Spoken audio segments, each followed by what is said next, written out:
Good morning, everyone. Welcome back to my channel. I'm David Mazzei with Mazzei Formula, and today I'm going to show you the dash for the race car that I'm building, the Mazzei Formula 5. So this is the dashboard for the Mazzei Formula 5 project. It's primarily hand-built.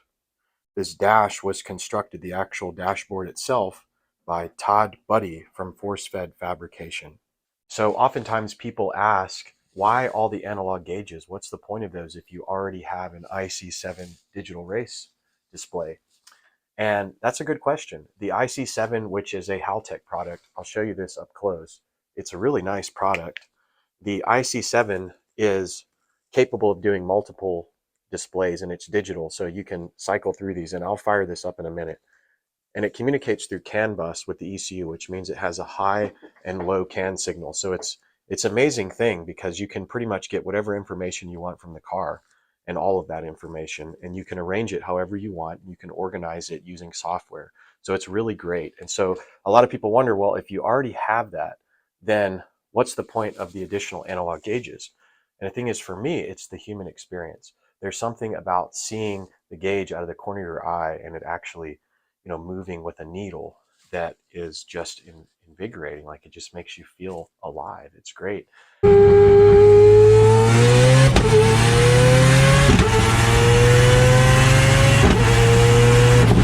And the other thing is, for the audience, for you guys, if you're watching a YouTube video, I'm out here driving the car on the highway, or I'm doing dyno pulls, or we're on the racetrack, whatever it is, you have something that you can look at visually. You can see the RPMs, you can see the boost, you can see the exhaust gas temperature. So there's kind of this visual feedback there that gives us an experience more than just the race display that's right in front of me, that I'd have to actually put the camera on up close to see between the steering wheel. So that's why I just really like it, and more gauges the better. That's my philosophy.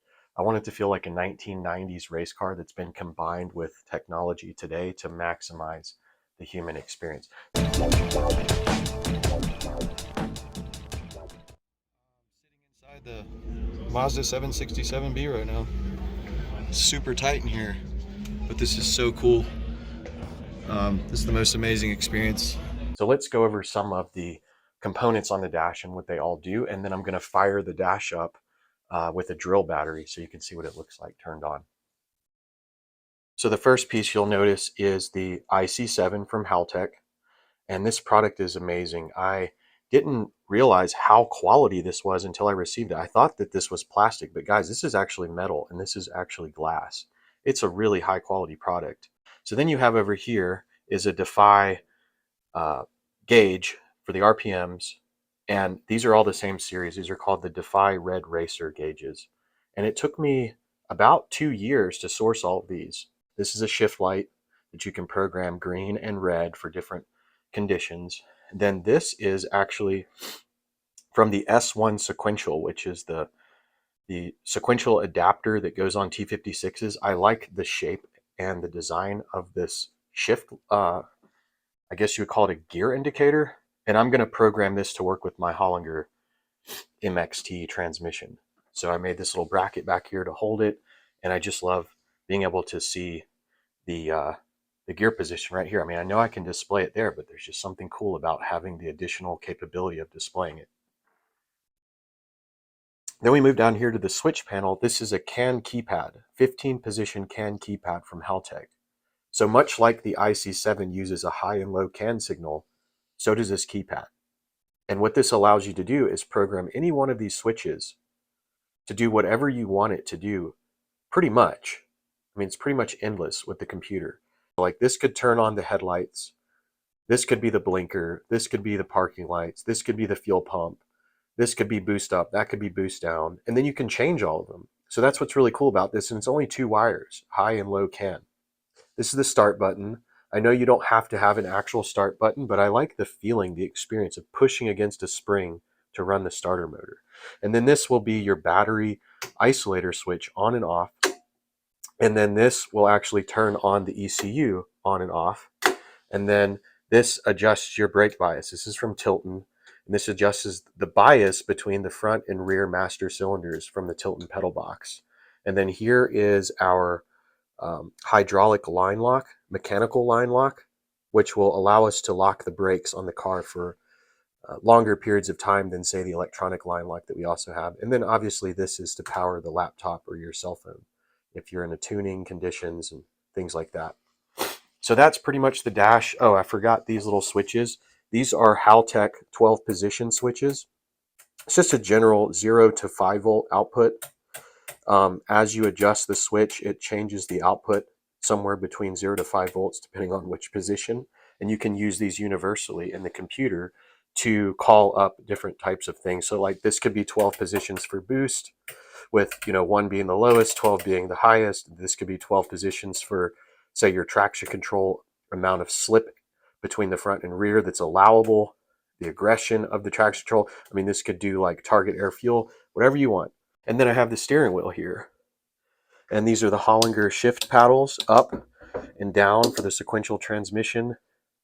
And then 4 buttons that we can program however we want. Most likely this will be like the neutral, interlock switch.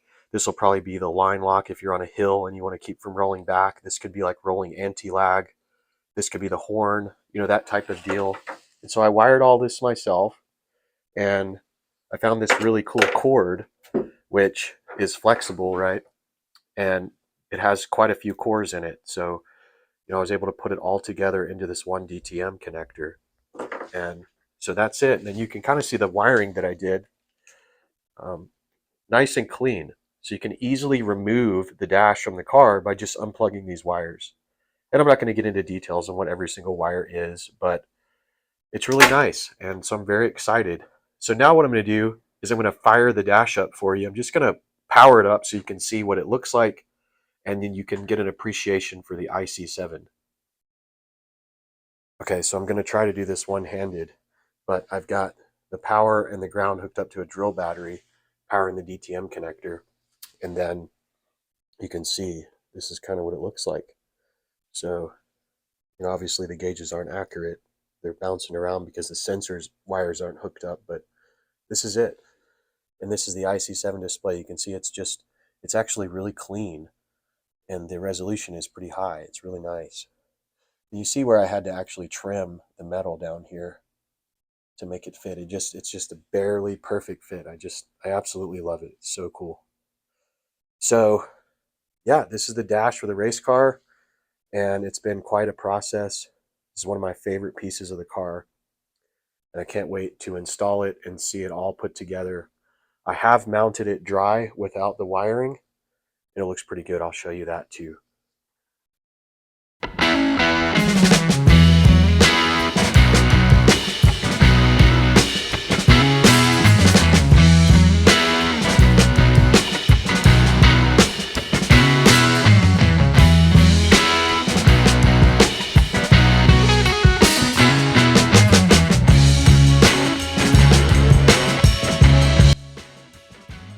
Well, I hope that you've enjoyed the update. I'm David Mazzei with Mazzei Formula. I have more stuff coming out soon. Can't wait to do the intake manifold and the exhaust fabrication with Walker Morgan. That's going to be so exciting. I'm also going to be headed to Spec Clutch to pick up the new custom clutch that they've designed for the Mazzei Formula 5 specifically, and we're going to go over that process as well. Thank you very much for following. You can also check me out on Instagram at Mazzei Formula and TikTok. Appreciate you guys, and I hope you have a great night. See you again.